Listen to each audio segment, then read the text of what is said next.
Sa nakaraang video ay natapos tayo kung saan si Li Yunxiao ay nais bigyan ng leksyon ng mga young master ng kilalang mga pamilya sa pamamagitan ng pamamahiya at pagtanggal ng karapatan nito bilang isang martial artist. Nang marinig ni Li Yunxiao ang nais mangyari ni Cheng Feiji ay natawa na lamang siya dito dahil sa buong buhay niya ay ngayon na lamang ulit siya nakatagpo ng kagaya ni Cheng Feiji dahil kadalasan lahat ng nakakaharap niyang ganon ay namamatay.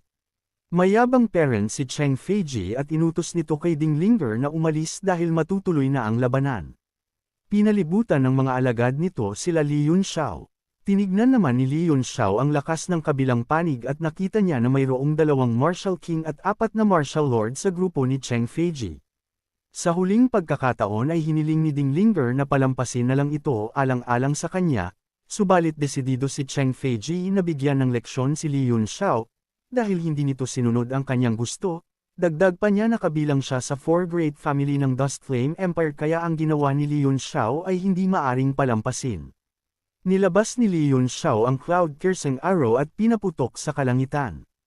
Tinuwanan lamang ito ni Cheng Feiji dahil batid niya na si Li Yunxiao ay kabilang lamang sa military ng maliit na bansang Tanshui na para sa kanya ay pipitsugan lamang kahit magpadala pa ito ng sandatahang hukbo. Lahat ng alagad ni Cheng Feiji ay tinatawanan at niyayabangan lang si Li Yunxiao dahil kaya daw nilang pumatay ng 10,000 na mga sundalo nang hindi pinagpapawisan. Nagwika pa ang isa na bubuksan niya ang bungo ni Li Yunxiao para malaman kung may laman ba talaga ito dahil naisipan ni Li Yunxiao na ipanglaban sa kanilang mga martial artist ang sandatahang hukbo ng isang maliit na bansa. Maya-maya pa ay nakaramdam sila ng pagyanig sa kapaligiran. At mabilis na nagsisulputan ang mga batang martial artist na agad naman silang napalibutan. Sa gitna ng katahimikan ay lumabas ang killing intent ng mga mag-aaral, na agad namang naramdaman nila Cheng Feiji kaya sila mga nagpanik.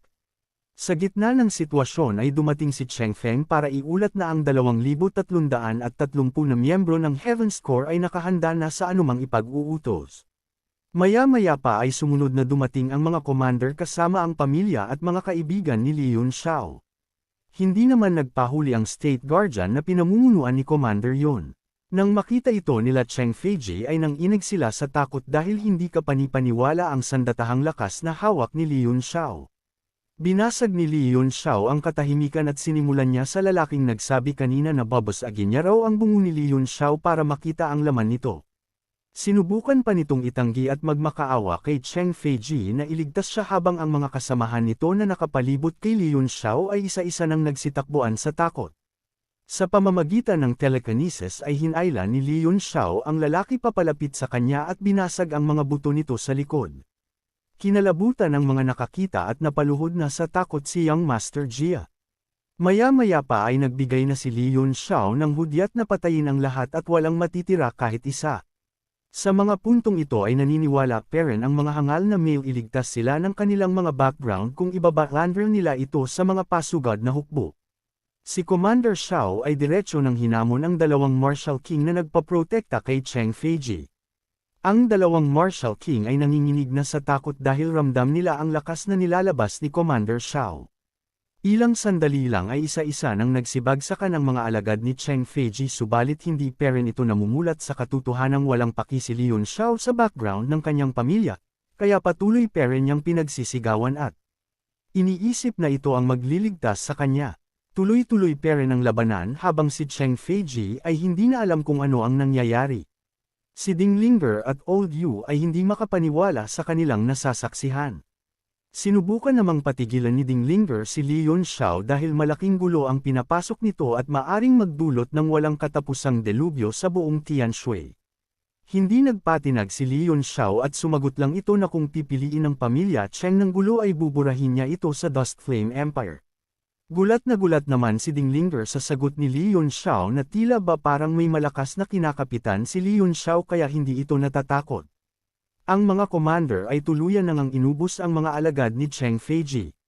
Nang mapalibutan nila Li Yunxiao sila Cheng Feiji at sila na lamang dalawa ang natitira ay lumuhad na ito para magmakaawa na wag silang patayin. Muling inalok ni Ding Linger na kung titigil si Li Yunxiao ngayon ay sisiguraduhin niyang hindi na lalaki pa ang gulong ito. Pinatigil sila ni Li Yunxiao at ipinamukha na ang pinanghahawakan at pinagmamalaki nilang Tianyuan Commerce Guild ay walang sapat na lakas para mamagitan sa sitwasyon. Si Cheng Feiji ay tuluyan nang nahihi sa takot habang nagmamakaawa subalit hindi ito nakapagpalambot ng puso ni Li Yunxiao at patuloy pa ring pinag-utos na patayin sila.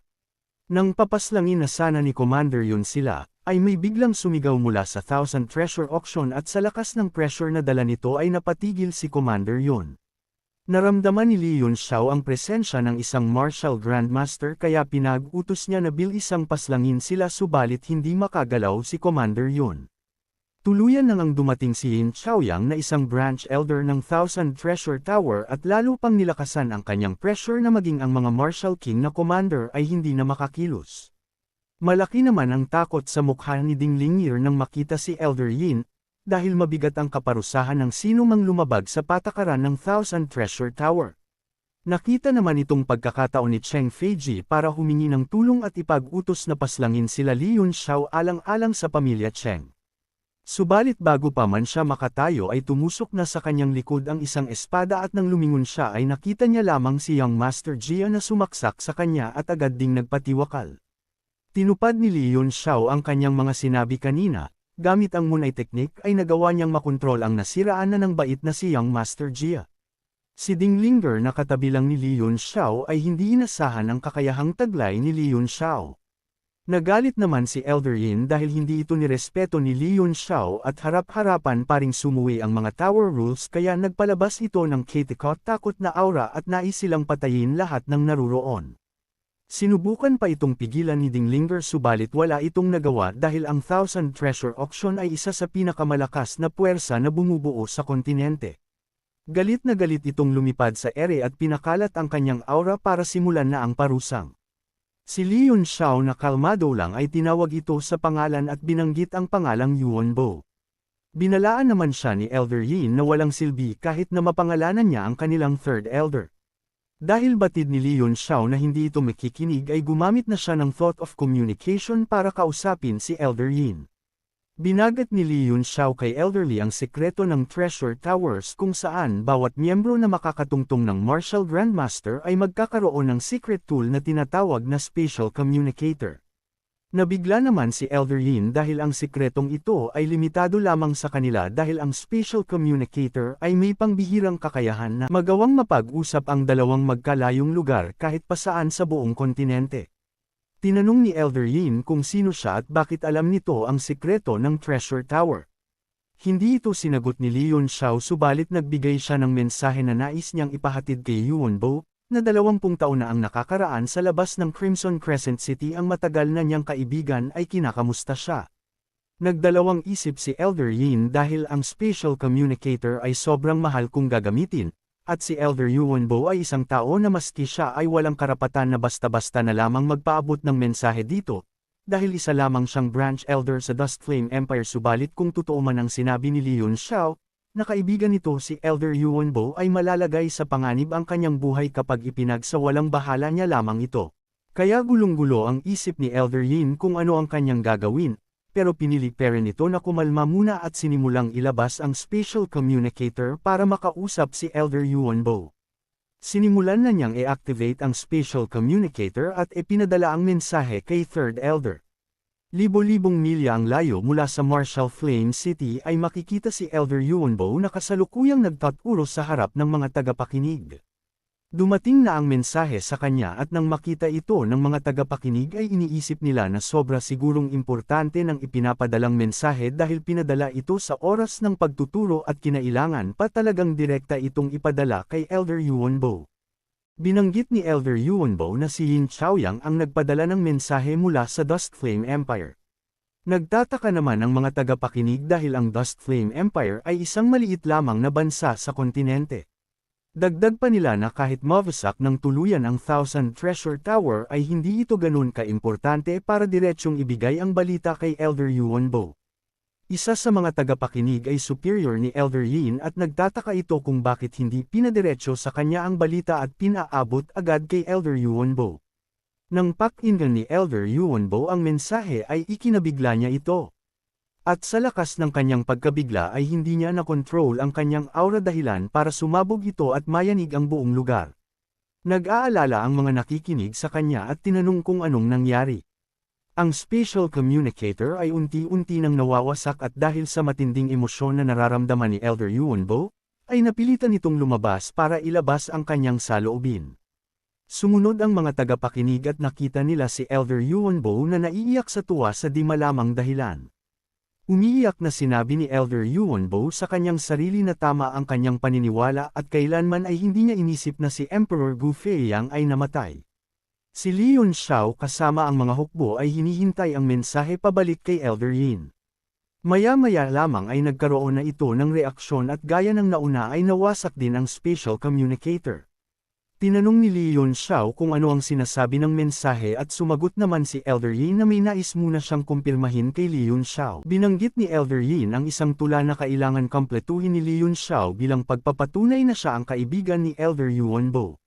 Nagawa ni Leon Xiao banggitin ang mga sumunod na salita sa tula kaya si Elder Yin ay agad na lumuhad at nagbigay galang para kilalanin siya bilang Young Lord. Nagulat ang lahat ng nakakita sa ginawa ni Elder Yin. Tinanong muli ni Leon Xiao kung ano pa ang sinabi ni Yuonbo. Sumagot si Elder Yin na kung hindi ito masasagot ni Leon Xiao ay agad siyang papaslangin at ipakakain sa mga aso. Subalit kung masasagot naman ito ni Leon Xiao ay pinag-utos ni Elder Yuonbo na bigyan ito ng respeto at pantay na trato kagaya ng pagtrato ni Elder Yin kay Elder Yuonbo. Pinaalis na ni Leon Xiao ang mga kasama niya at pinabalik sa kanilang mga ginaago dahil naresolba na ang gulo.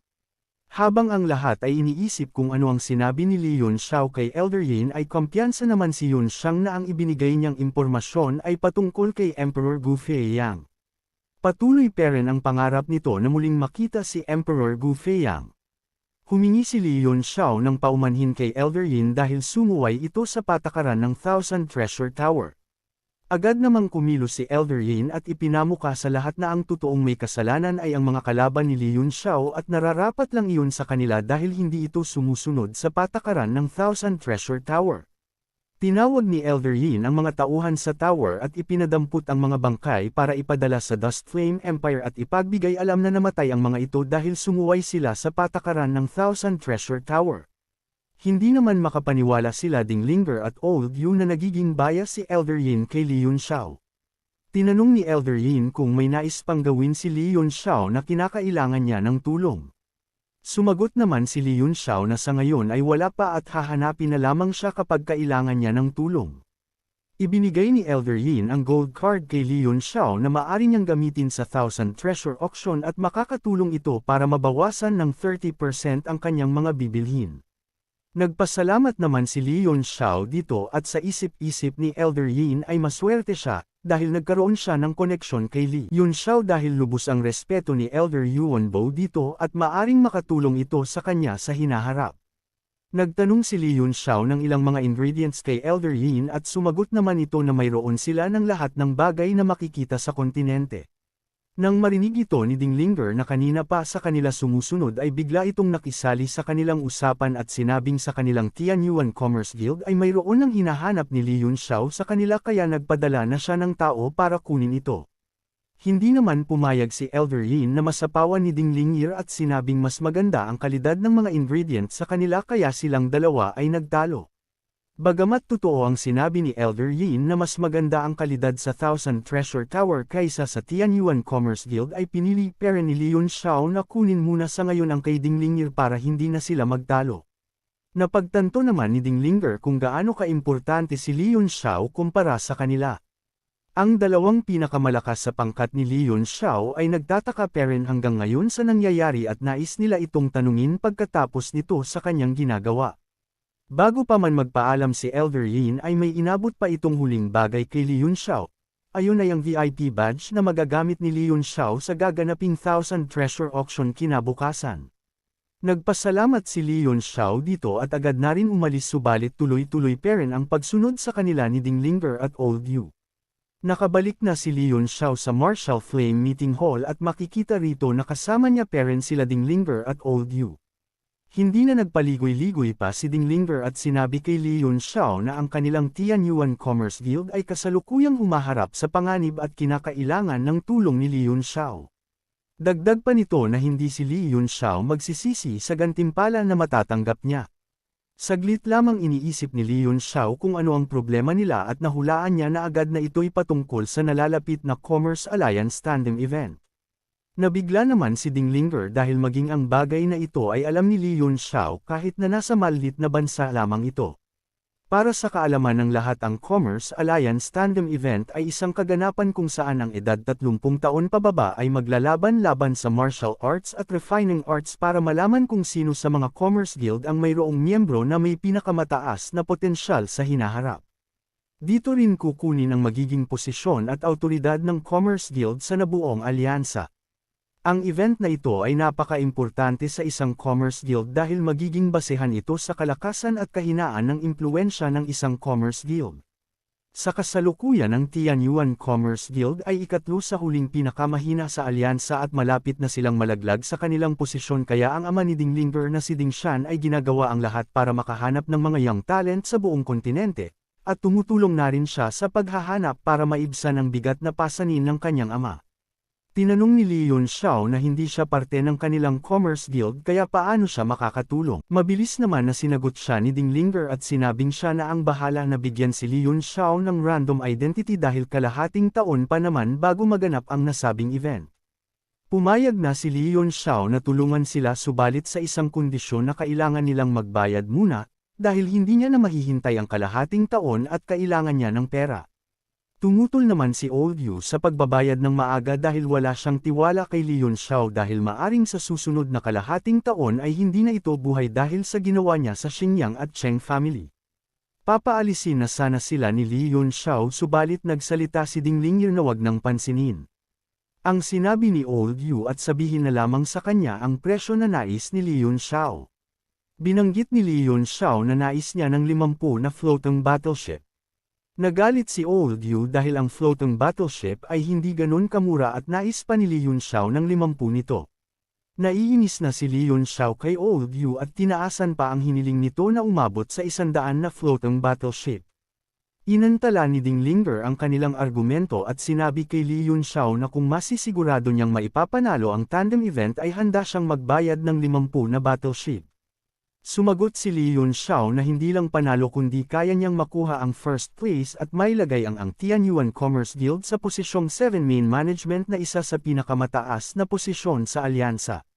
Dahil nais makasiguro ni Ding Linger ay inulit niyang tanungin si Li Yunxiao kung ito ay totoo. Sinabi ni Li Yunxiao na sa susunod na kalahating taon ay isa na siyang ganap na martial lord at peak 4th-tier refiner na sa buong kontinente ay mahihirapan ng makahanap ng katapat niya sa young generation. Hindi pero naniniwala ng buo sila Ding Linger kay Li Yunxiao. Pinaalalahanan sila ni Li Yunxiao na kapag dumating ang panahon at hindi niya natupad ang kanyang sinabi ay babayaran niya ng 10 beses na mas madami ang kanyang mga nakuha ngayon. Sa huli ay sumugal si Ding Linger kay Li Yunxiao na balang araw ay magawa niya nga ito, subalit sa kasalukuyan ay 30 na 4th-tier battleship lamang ang mayroon sila at 3 mga 5th-tier Tiger King battleship at kinakailangan niya ng panahon para ipagawa pa ang iba. Iminungkahi ni Li Yunxiao na kukunin na lamang niya ang lahat ng iyon at kailangan na lamang nila na magdagdag ng materyales at weapon para sa mga naging kulang.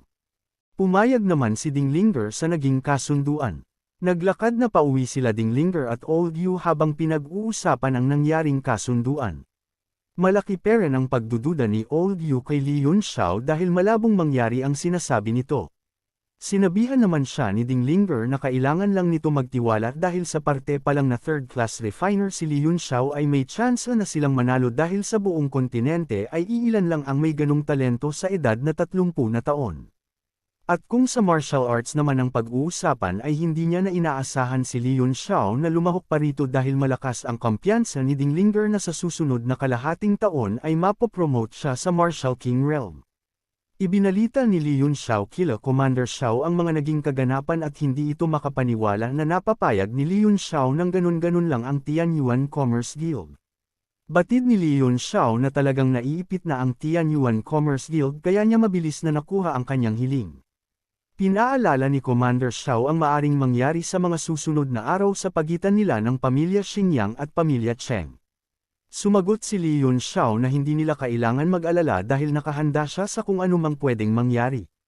Nanghihinayang naman si Commander Xiao dahil hindi siya makatulong ng lubos dahil hindi pa tuluyang nagagamot ang kanyang injury. Pinagaan ni Li Yunxiao ang loob ni Commander Xiao at sinabing sa loob ng isang buwan ay magagawa niya ng magamot ang injury nito at tinitiyak niya na mapapaangat niya si Commander Xiao bilang Martial Grandmaster. Kailangan lamang nilang magtiwala kay Li Yunxiao at makikita nila ang lahat pagdating ng oras.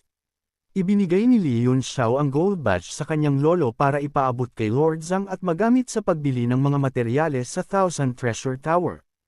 Tinanong ni Li Yunxiao kung anong lugar ang nasa direksyon na kanyang tinuturo. Sumagot naman si Vice City Lord na ang lugar na yon ay Qian Peak Mountain Range, kung saan pinamumugadan ng mga monster.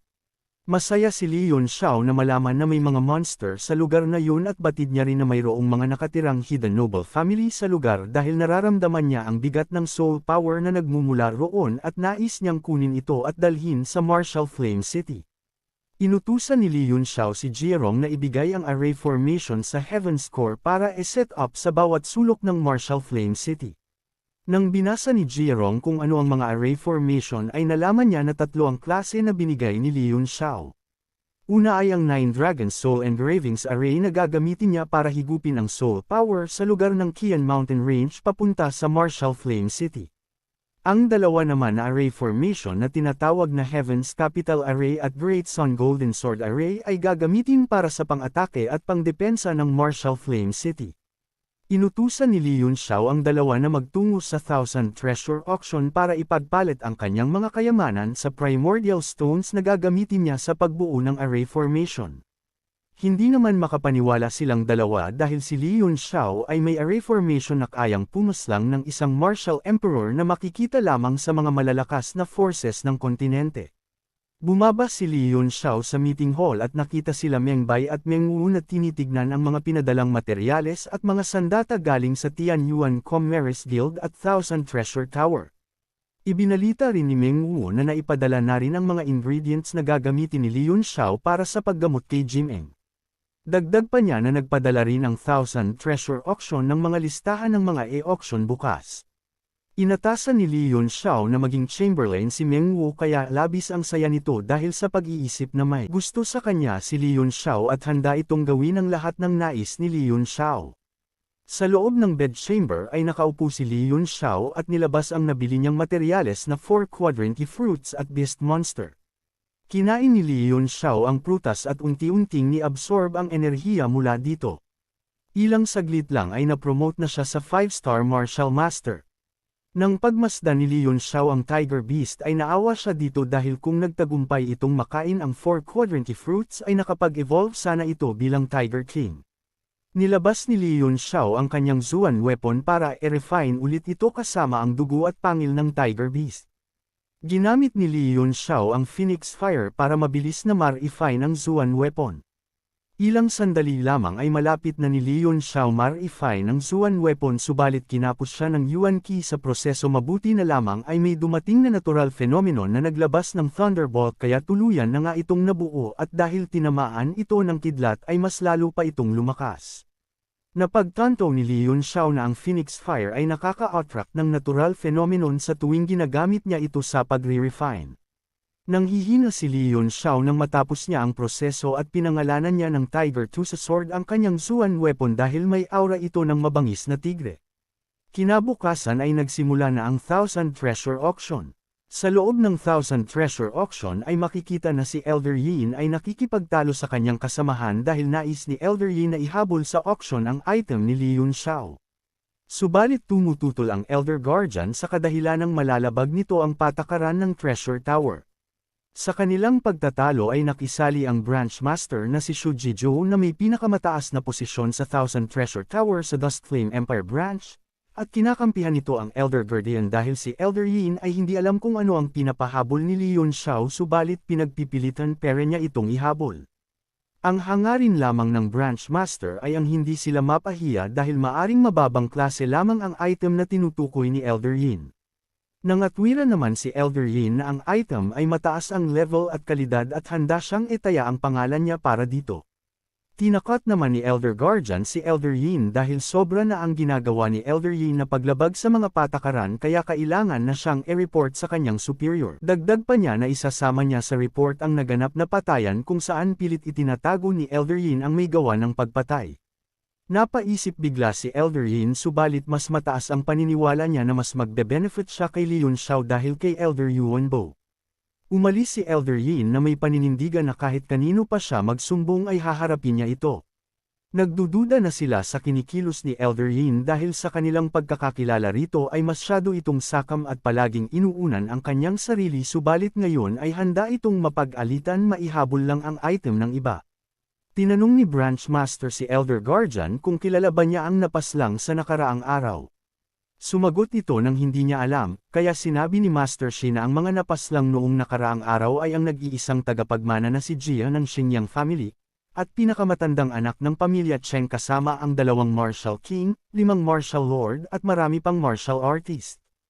Nagulat naman si Elder Guardian dahil hindi niya inaasahan na ganito pala kalala ang nangyari. Ang pinagtataka ni Master Shi ay bakit si Elder Yi na sakim na tao ay handang protektahan ang Young City Lord ng Martial Flame City. Iniisip nila kung ano ang dahilan subalit kulang sila sa impormasyon patungkol sa City Lord at batid nila na si Elder Yi ay may alam na impormasyon dahilan para protektahan niya ang Young City Lord kahit nakalabanan nito ang Xingyang at Cheng family. Base sa ugali ni Elder Yin ay hindi niya ito gagawin kung wala siyang mapapala dito. Ipinag-utos ni Branch Master na payagan na si Elder Yin na ipahabol ang item at titignan na lamang nila ang susunod na mga mangyayari.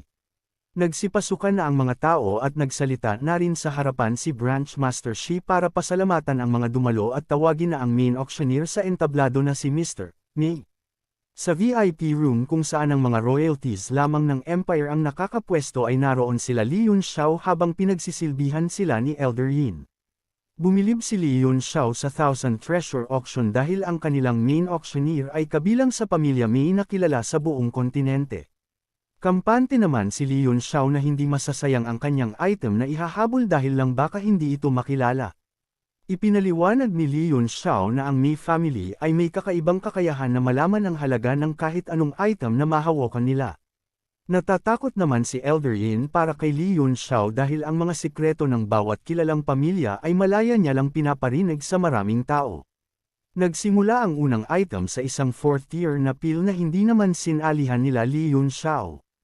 Tinanong ni Leon Xiao kay Elder Yin kung saang room ang Xingyang at Cheng family ngayon.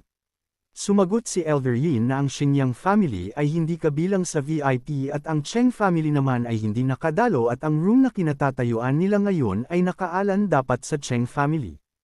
Tinanong ni Leon Xiao kung saan naman ang room ng Zhou family at agad naman itong sinagot ni Elder Yin na ang kanilang room ay ikatlo mula sa kaliwang bahagi. Nanahimik ang mga kasama niya at naramdaman na may masama na naman siyang pinaplano dito. Nagpatuloy ang auction at ang kasalukuyang item ay isang 3rd-tier Zuan weapon na nilikha ng isang makapangyarihan na ngayon ay 9th class refiner na si Luo Tian. Binatikos naman ito ni Leon Xiao na ang mga naunang gawa ni Luo Tian noong nagsisimula pa lamang ito ay hindi ganon kaganda. Natapos na ang bidding at nabenta ito sa halagang 800,000 mid-tier primordial stone. Nagulat naman si Leon Xiao sa mahal ng press iyon nito. At naisip ang magbiro na kikidnapin niya si Luo Tian para mag-refine ng weapon sa kanya at mabilis siyang yayaman. Labis naman ang pagkagulat nila lalong-lalo na si Elder Yin na binalaan pa siya dahil baka sila ay mapahamak kung may makarinig. Ang susunod na item ay nagpapintig ng tainga ni Leon Xiao dahil isa ito sa mga 5th-tier tripod na nirefine niya noong araw. Ipinaliwanag ni Mr. Mei na ang 5 Lion tripod ay may kakaibang kakayahan dahil kaya nitong matulungan na mapataas ang kalidad ng normal na 4th tier pill na mare-refine mula rito. Dagdag pa niya na ito ay nirefine ni Emperor Gu Feiyang at kung sino man ang magmamay-ari nito ay tiyak na ang kanyang level na aabot sa Martial King Realm dahil ang tripod ay nagtataglay ng essence ng 5 elements of cultivation realm. Ito rin ang isa sa mga pinakamahalagang item sa auction na mahirap lagyan ng presyo kaya malaya ang lahat na magpataasan ng kanilang bidding. Walang nagbibid sa ibaba dahil batid nila na hindi nila kayang bilhin ito kaya inaantay na lamang nila kung sino ang makakabili nito mula sa mga royalties sa taas. Si Yun Xiang ay binabantayan si Li Yunxiao at inaalam kung ano ang magiging reaksyon nito. Tinanong ni Elder Yin si Li Yunxiao kung nais niya ba itong bilhin at suamgot naman si Li Yunxiao na isa ito sa mga kailangan niyang makuha na item sa auction. Nagpataasan na ng bidding ang mga dumalo at umabot na ito sa 5,000 high-tier primordial stone. Dahil ayaw na ni Li Yunxiao patagilan pa ito ay nagdesisyon na siyang doblehin ito at gawing 10,000 na primordial stones. Nagulat ang lahat dahil malaki ang tinaas ng presyo. Pinatahimik naman sila ni Mr. Mi at nagpatuloy ang bidding. Maya-maya lamang ay may nagbid na ng mas mataas sa 10,000 primordial stones at umabot ito sa 12,000 primordial stones. Sa isip-isip ni Li Yunxiao ay hindi aabot ang dala niyang primordial stone sa 12,000 kahit pagsama-samahin ang dala niyang kayamanan subalit kung hindi niya ito makukuha ay mahihirapan na siyang makuha pa ito kung mapupunta ito sa kamay ng Dustflame Empire royalties. Ang mga bidder sa baba ay tanging paghanga na lamang ang nagawa dahil hindi nila kayang makipagsabayan sa mga royalties. Sa kabilang room naman ay makikita ang Dustflame Empire Court Prince na si Xin Ruyo at inutusan nito ang kanyang Uncle Yu na alamin kung sino ang nakakalaban nila sa bidding ng tripod, subalit hindi magawang malaman ng uncle niyang Martial Emperor ang mga pagkakakilanlan ng mga ito, sa kadahil ng mayroong 4th-tier refiner ang pinipigilan siya sa pagsilip. Dahil hindi nila magawang alamin ay inisip na lamang nila na ang nasa kabilang room ay ang Cheng family. Inutusan niya ang kanyang uncle na itaas ang bid sa 15,000 primordial stones. Nang marinig ito ni Li Yunxiao ay hindi na siya pang umasa maipanalo niya ang bid kaya pinabayaan na niya ito. Sa isip-isip ni Li Yunxiao na kung alam niya lang na ganito pala kamahal ang kanyang gawang 5th-tier tripod ay nag-refine na sana siya ng marami nito dati. Maya-maya lamang ay muli pang tumaas ang bid ng tripod sa 18,000 na primordial stones at ang nagbid ay ang pamilya Zhou. Batid naman ng prinsipe na ang nagbid ay ang pamilya Zhou dahil si Zhou Yushan ay kasalukuyang nasa seclusion at kung mapapasa kamay nila ito ay mataas ang tsansa na mapromote ito sa Martial King. Dahil ang Zhou family ay loyal sa Empire ay napagdesisyonan na lamang ng prinsipe na ipaubaya na sa kanila ang tripod. Wala nang sumunod na bid at tuluyan nang ang napasa kamay ng Zhou family ang tripod, bagamat lagpas na ito sa orihinal nitong presyo ay hindi naman nang hinayang ang Zhou family dito dahil lubos itong makakatulong sa kanilang young master Zhou Yushan. Sa loob ng room ng Zhou family ay nag-uusap ang tatlong miyembro ng pamilya na may lakas na 27-star Martial King at isang Martial Grandmaster. Si Li Yunxiao naman ay masaya na napunta ang tripod sa kamay ng Zhou family. Nagatitaka naman si Commander Xiao kung bakit tila masaya pa si Li Yunxiao na nakuha ng kanyang kalaban ang tripod na magagamit nito sa pag-angat ng level at mas lamang pa sa laban nila na magaganap sa susunod na 3 buwan. Maya-maya lamang ay pinaalala na ni Elder Yin na dumating na ang oras para sa pinahabol na item ni Li Yunxiao. Nilabas ni Li Yunxiao ang mga jade letters at nilagyan ito ng martial arts and refining technique. Binulungan niya si Meng Wu patungkol sa nilalaman ng jade letter at pinadala ito kay Mr. Mi. Kinakabahan naman si Elder Yin dahil wala siyang tiwala na kayang magbigay ni Li Yunxiao ng kaalaman na tataas sa halaga ng 4th tier. Naalala niya ang ginawa niyang pakikipagtalo sa kanyang mga superior at kinakabahan na baka ito na ang pagtatapos ng kanyang career. Nakarating na si Meng Wu sa entablado dala ang jade letters at inabot ito kay Mr. Mi. Ipinaliwanag ni Mr. Mi na ang mga item ay jade letters na maaring mga teknik subalit hindi pa niya alam ang laman dahil pinahabol lamang ito. Ang mga superior naman ni Elder Yin ay nag-aabang sa kung ano ang nilalaman ng jade letters. Sinubukan na ni Elder Yin na alamin ang nilalaman ng mga jade letters at baka sa kanyang mukha na nahihirapan ito sa kanyang ginagawa. Maya-maya lamang ay biglang nagsuka ng dugo si Mr. Mi dahilan para magulat ang lahat ng nakakita. Ang mga superior sa auction ay agad na ang alerto at nagsitakbuhan patungo dito. Tinanong ni Branch Master kung anong nangyari at kung may mali ba sa jade letters.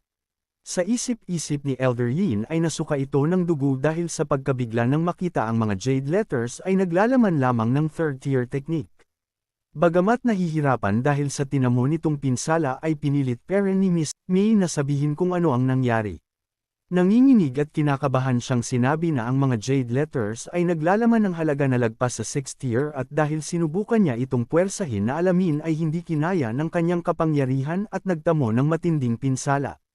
Humihingi ng paumanhin si Mr. May sa nangyari at nagsisisi siya na dumalo pa siya dito dahil kung alam niya lamang na ang jade letters ay lagpas sa 6th tier ay hindi siya maglalakas ng loob na magpunta rito. Gulat na gulat naman si Branch Master at Elder Yin sa kanilang narinig. Maging ang mga nasa babang bidder ay ganun din ang reaksyon dahil sa bansang Dust Flame Empire ay maituturing ng kayamanan ng pinakamalalakas na puwersa dito ang 6th tier subalit may biglang sumulpot na 7th tier na higit sa kanilang kapasidad. Tinanong ni Branch Master kung ang Jade Letters ay talaga bang naglalaman ng 7th tier. Sumagot si Elder May na hindi siya makakasigurado dahil hindi niya alam ang laman nito subalit batid niya na lagpas ito 6th tier dahil sa buong buhay niya ay hindi pa siya nag-failed na alamin ang halaga ng mga item na hindi tataas sa 6th tier. Nang bangitin ito ni Miss May ay may biglang bumagsak na malakas na pressure na tila ba nagsilabasan ang mga emosyon ng malalakas na nilalang sa paligid. Inutusan ni Branch Master ng may pagpapanik ang mga elder na ilagay sa maximum ang depensa ng lugar dahil ang 7th tier ay nagkakaroon na ng matinding komosyon sa mga nakarinig. Nagbabala si Branch Master sa mga nagkakagulong bidder at mga malalakas na presensya na hindi makontrol ang sarili sa sobrang excitement, na walang lalabas sa lugar na ito at manatili sa kanila pwesto, dagdag pa niya na atras nila ang kanilang mga enerhiya dahil kapag nilabas nila itong muli ay tatanggapin nila ito bilang senyales na may masama silang balak kaya agad silang papaslangin ora mismo. Isang malakas na barrier ang bomb-alot sa buong lugar para protektahan ito. Si Branch Master naman ay humiling ng tulong sa mga royalties at mga tao sa VIP na sila'y tulungan sa panahon na magkaroon ng malakas na kalaban na hindi kayanin ng Thousand Treasure Tower. Si Branch Master ay hinahanda na ang kanyang sarili sa maaring pwedeng mangyari dahil sa hindi preparadong kaganapan. Hindi niya inaasahan na may 7th tier na lalabas sa maliit na bansang ito kaya ang lakas ng kanilang puwersa ay hindi sapat sa kasalukuyan. Sumagot naman ang prinsipe na hindi kailangan mag-alala ni Branch Master dahil kung sino mang lapastangan ang magtatangka ng masama ay hindi sila palalampasan ng Dust Flame Empire's Zin family. Dahil kalmado nang ang lahat ay tinanong ni Branch Master si Meng Wu kung ano ang nilalaman ng Jade Letters para mabigyan na ito ng halaga. Nakatanggap ng mensahe si Meng Wu at naramdaman ito ni Branch Master na nagmumula sa direksyon nila Li Yunxiao.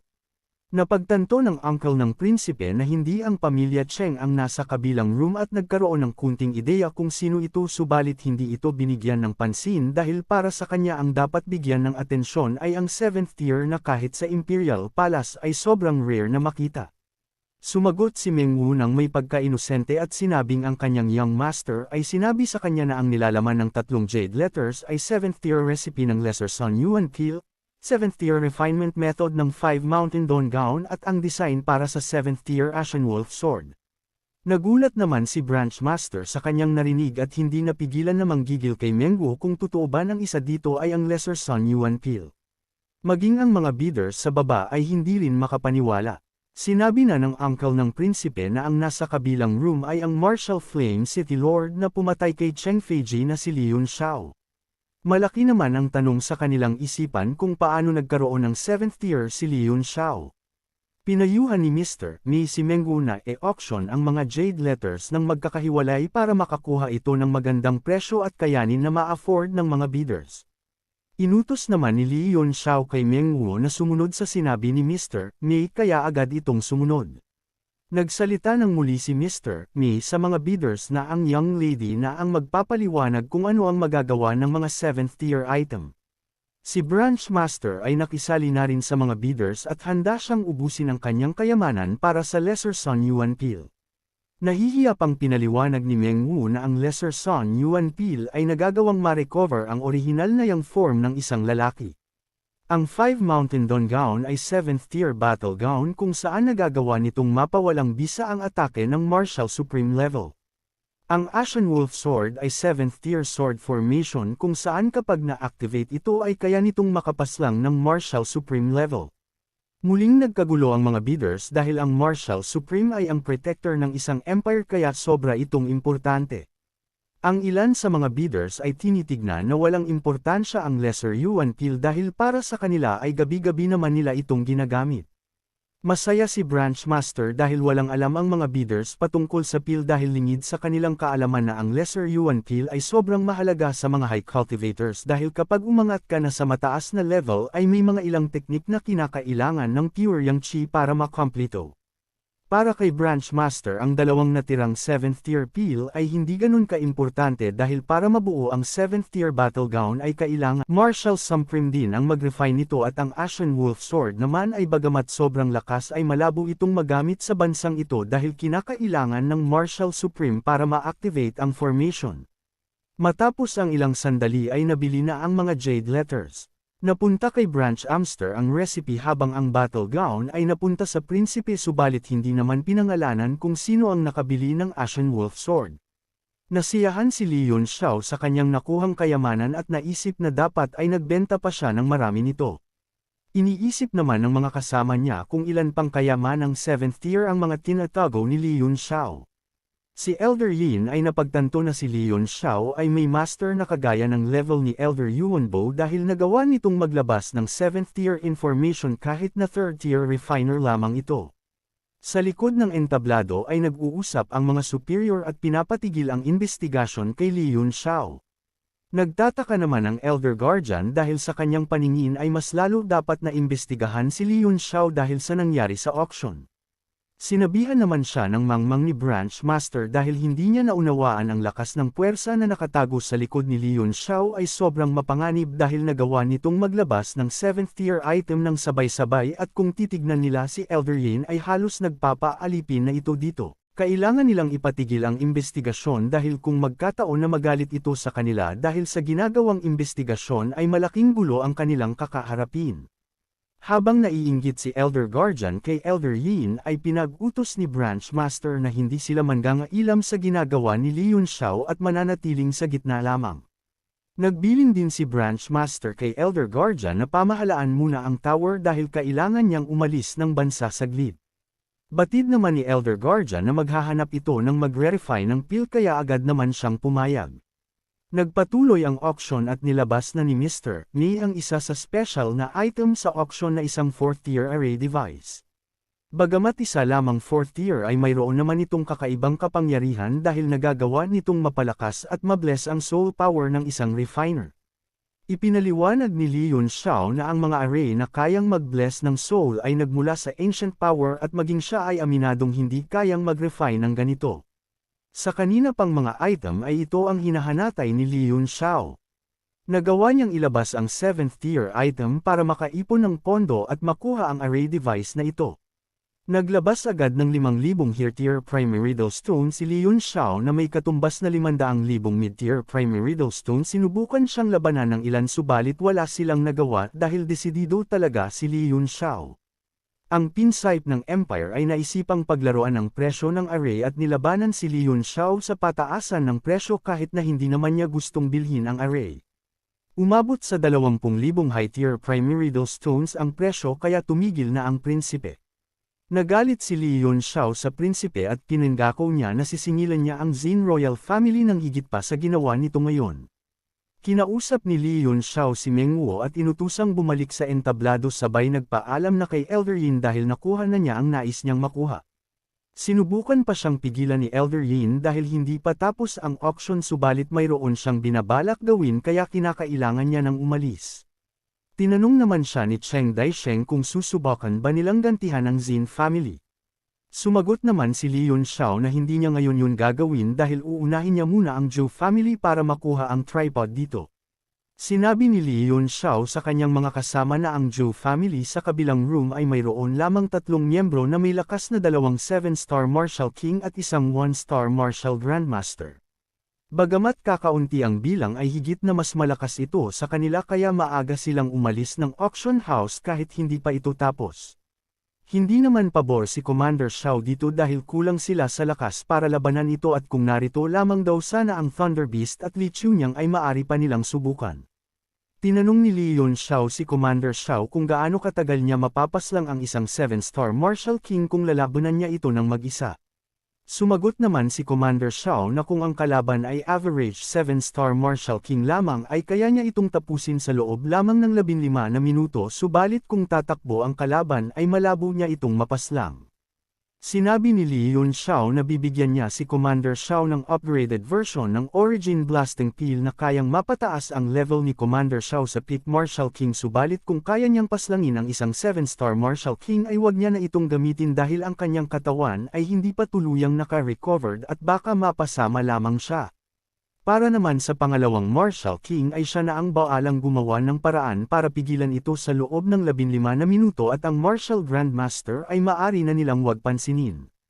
Malaki pa rin ang pagdududa ni Commander Shao dahil hindi magiging madali kahit na tatlo pa silang magtulong-tulong na labanan ang 7-star Marshal King.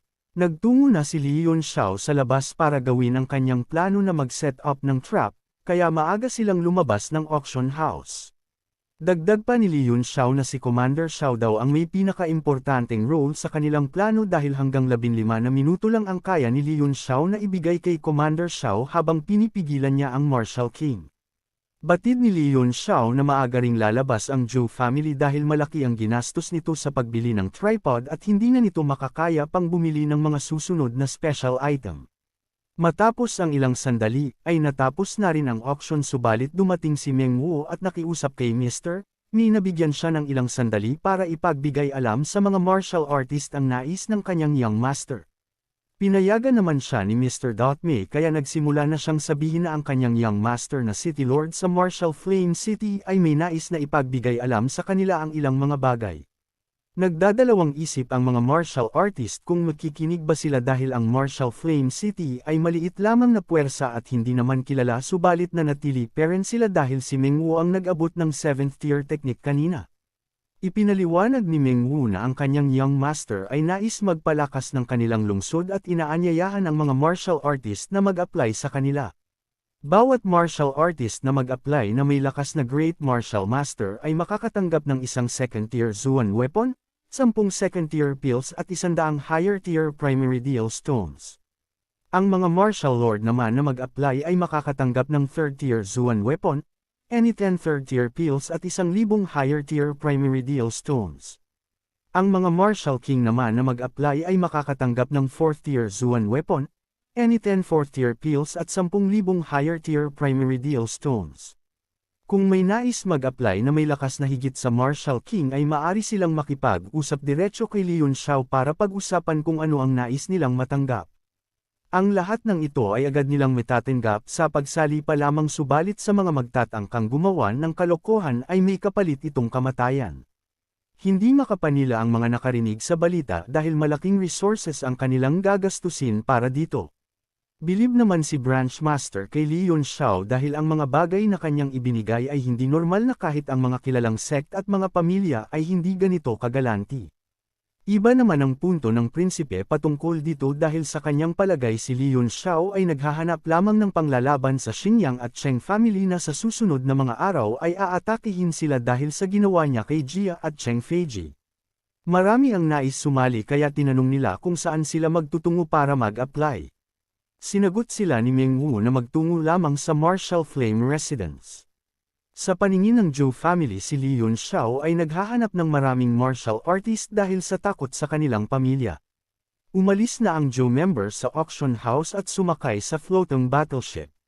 Abangan sa susunod nating video kung ano ang inihanda ni Li Yunxiao para sa mga miyembro ng Zhou family. Sa paanong paraan niya kaya kukunin ang 5-line tripod sa kamay ng Martial Grandmaster. Minabuti kung putulin yung video para hindi maapektuhan yung susunod na video dahil mahaba-haba ang labanan at mga karugtong na senaryo pagkatapos ng laban. Kung nais mong subaybayan ang ating kwento ay i-open mo ang notification bell pagkatapos mo na mag-subscribe.